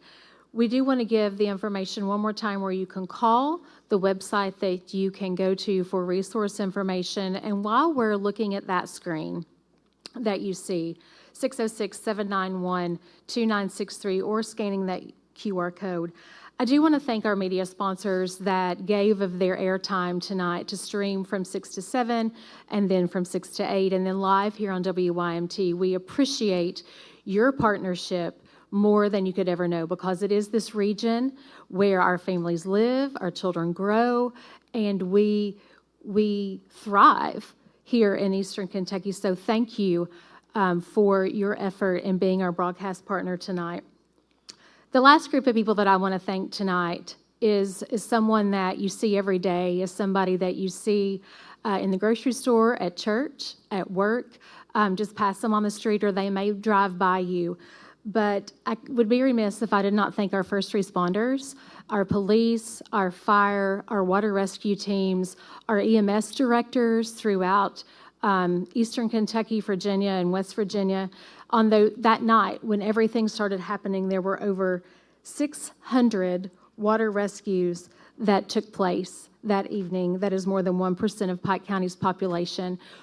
That is an impactful number when you think about the water rescues that took place, people that were trapped, but people that were saved. And we just, our hats off to them. We cannot thank them enough for their effort and their willingness to risk their lives to save others.